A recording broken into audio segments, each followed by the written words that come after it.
इसके बाद प्रहलाद जी उन दैत्य बालकों को, उन असुर बालकों को आत्मा और अनात्मा का विवेक, जिसको देहात्म विवेक बोलते हैं, उसको बताते हुए कहने लगे कि जन्म, अनुभूति, बुद्धि, परिणाम, क्षय और विनाश, ये 6 भाव विकार देह में ही होते हैं। इसको तुम ऐसे समझो जैसे यह सोना है, इसमें जब गहना गढ़ लिया गया तब वो सोना क्या हो गया? गहना बन गया। ऐसा मालूम पड़ा। और उसमें वृद्धि ह्रास भी होता रहा। अंत में क्या हुआ? वो गहना टूट गया। अब क्या रह गया? फिर सोना रह गया। गहना तो गढ़ा जाता है और गहना ही तोड़ा जाता है। सोना न तो गढ़ा जाता है और न ही तोड़ा जाता है। इसी तरह जगत के मूल में जो आत्म वस्तु है, जो आत्म तत्व है, वो न बनती है न टूटती है, ज्यों की त्यों रहती है। जैसे वृक्ष में फल लगते हैं, वह बढ़ते हैं, घटते हैं, टूट जाते हैं, वैसे ही शरीर भी फलात्मक है और प्रारब्ध से ही बनता है। यह कर्मात्मक नहीं है। भोजन करना तो कर्म का फल है, लेकिन भोजन मिलता है प्रारब्ध से। यदि किसी ने बेईमानी से भोजन किया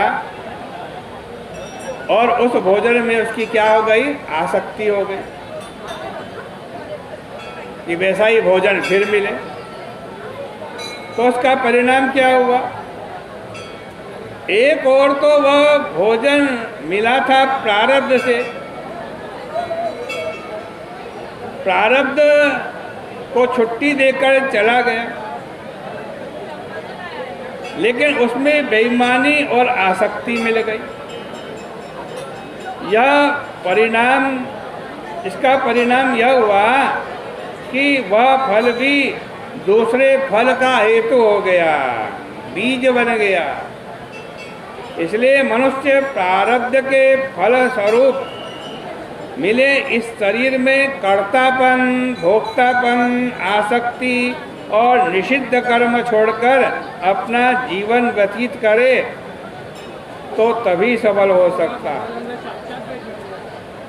अब प्रहलाद जी शरीर और आत्मा के 12 लक्षण बताते हुए कहते हैं, आत्मा नित्य है,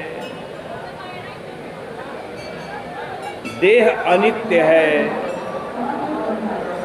आत्मा अव्यय है।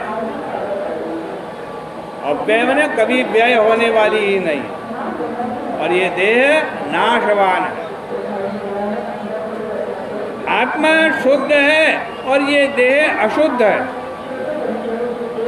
आत्मा एक है और देह अनेक है। आत्मा क्षेत्रज्ञ है और शरीर क्या है? शरीर क्षेत्र है। आत्मा आश्रय है और देह आश्रित है। इस तरह विचार करके मनुष्य को देह में मैं मेरापन छोड़ देना चाहिए। अज्ञान से ही मोह पैदा हुआ है। इस शरीर में आत्मा सोना है। आत्मा क्या है? स्वर्ण है। उसको ढूंढकर निकाल लो और इस शरीर को छोड़ दो। 8 प्रकृति है 3 गुण हैं और 16 विकार हैं और आत्मा एक है।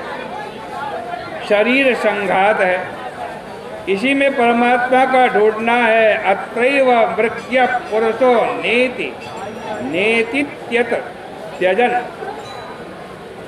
जहाँ मालूम पड़े कि यहाँ परमात्मा नहीं, यह आत्मा नहीं, उसका नेति नेति करके परित्याग कर देना। इसके लिए उत्तम विवेक करना चाहिए, जल्दबाजी नहीं करनी चाहिए। 3 अवस्थाएं हैं और उनके द्वारा परम पुरुष का, अध्यक्ष का अनुभव होता। इन्हीं त्रिगुणों के द्वारा अनेक प्रकार का बुद्धि भेद होता और क्रियाओं का उदय होता। अपने आत्मा को अलग जान करके उन्हें छोड़ दो। इन गुण कर्मों में फंस जाने के कारण ही यह संसार है, यह अज्ञान के कारण है। इसलिए प्रहलाद जी ने उपदेश किया कि तुम लोग अपनी बुद्धि में संसार का बीज निकालने का उपाय करो। तत्रोपाय सहस्राणाम अयम भगवतोदितः। इस प्रकार प्रहलाद जी श्रीमद् भागवत में दैत्य बालकों को उपदेश दे रहे हैं। बड़ा सुंदर उपदेश है।